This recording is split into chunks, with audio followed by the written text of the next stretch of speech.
Всем привет! В этом видео я покажу, как сделала новогоднюю шкатулку-книгу. Делать ее я буду из переплетного картона. У меня был только тонкий, и поэтому детали я дублировала и склеивала. Так, например, эти боковые детали для внутренней части книги я склеивала из двух слоев с помощью момента кристалла. Когда было понятно, какой толщины получились боковые детали, с помощью беговочной доски начертила и вырезала нижнюю часть внутренней коробки. Она будет в один слой картона.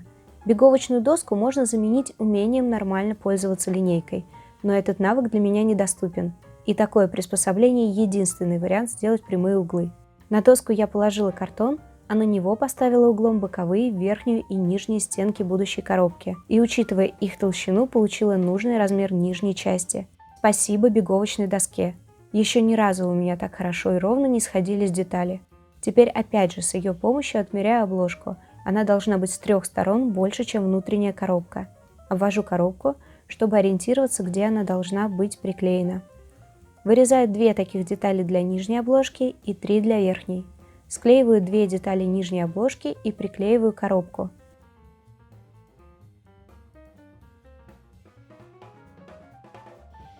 Теперь снова берусь за беговочную доску и отмеряю корешок. Его дублирую дополнительными 2 слоями картона. Беру маленькие петли и отмечаю, где они будут на верхней обложке из одного слоя картона. Приклеиваю их на момент. Потом приклеиваю их к коробке без корешка. Сверху приклеиваю корешок. А на обложку клею еще 2 слоя картона, так как обложке надо будет выдержать украшения, которые будут сверху, и не деформироваться под их весом. Взяла черную бумагу, купленную в Икее. Она черная с 2 сторон и внутри, и довольно плотная, плотнее цветной бумаги из обычных детских наборов для творчества. Размечая размеры полосок, отрезаю их и приклеиваю. Ими закрываю картон между петель.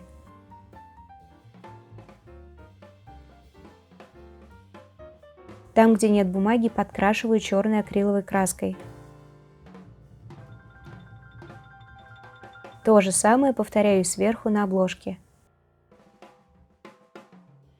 Потом приклеиваю черную бумагу с внутренней стороны верхней обложки и подгибаю края на внешнюю сторону.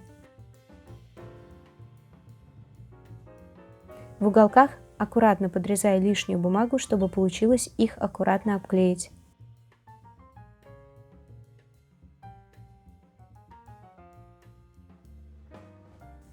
Подкрашиваю черной акриловой краской там, где не заклеен картон. Внутрь коробки укладываю подарочную бумагу, подклеиваю и сгибаю ее прямо в коробке. Края загнула наружу и приклеила.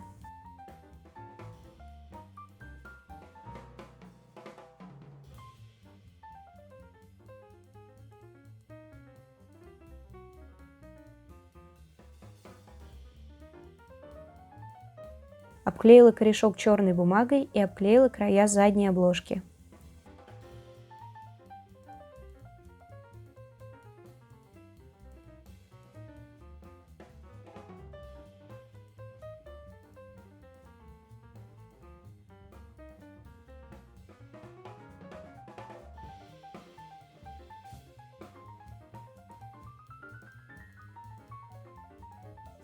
Здесь у меня закончился клей-момент кристалл, и я взяла супер клей.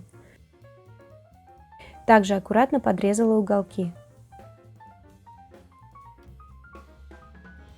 Беру золотую акриловую краску и добавляю в нее соду, для того, чтобы краска стала плотнее и появилась текстура. Закрашиваю там, где у настоящей книги странички.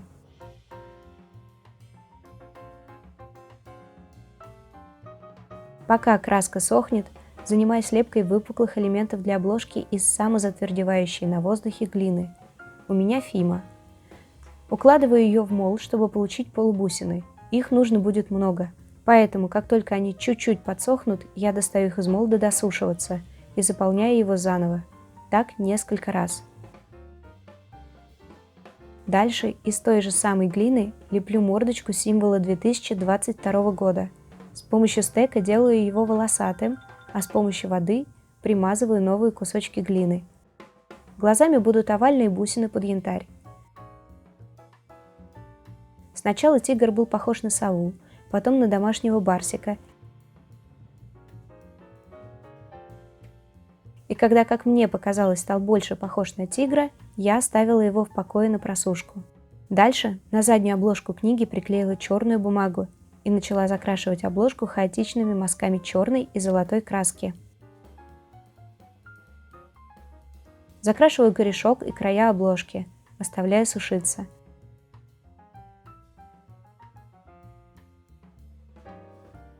Достала свои запасы блесток. Крашу акриловой краской полубусины и щедро посыпаю их блестками. Под золотые блестки крашу золотой краской, под красной – красной и зеленый под зеленые. Потом щедро брызгаю лаком для волос, и там, где блесток не хватает, добавляю. Дальше перекрашиваю синельную проволоку в зеленый акриловой краской. Этот прием я подсмотрела на канале Try My DIY. Любе огромное спасибо. Волосинки на проволоке немного склеиваются и получаются похожими на иголочки. Она действительно становится похожей на уменьшенную еловую веточку. Крашу и оставляю сушиться, а сама возвращаюсь к книге. Также хаотичными мазками закрашиваю обложку. Но здесь добавляю золотую краску с содой, а мазки идут к центру, туда, где будет приклеен тигр.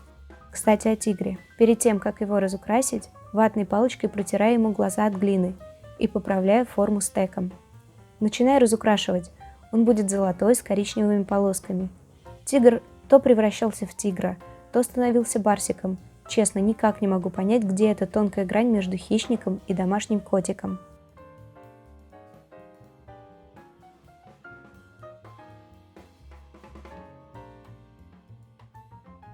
Потом мне показалось, что нос у него слишком светлый, а вот с коричневым носом он, конечно же, больше будет похож на тигра.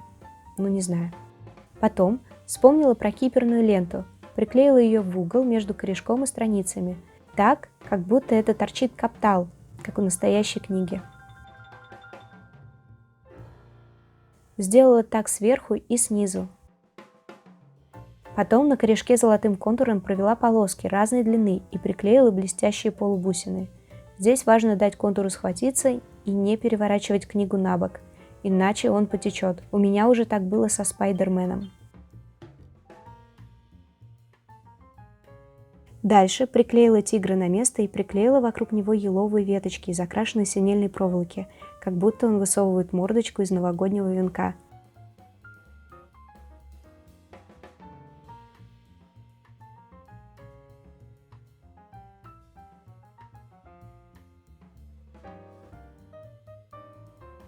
Когда венок готов, приклеиваю полубусину и подрисовываю под ней контуром бантик. От венка вниз рисую контуром линии и приклеиваю полубусины, как будто они свисают на веревочках.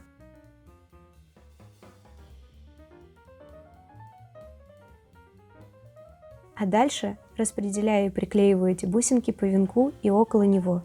Тут главное вовремя остановиться.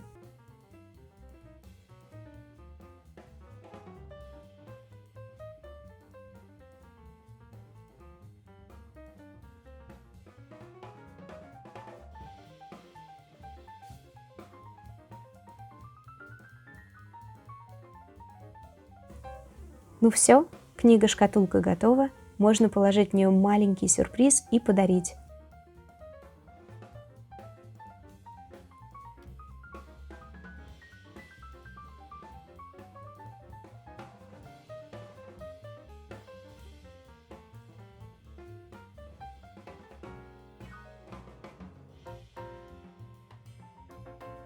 Спасибо за просмотры, лайки и комментарии.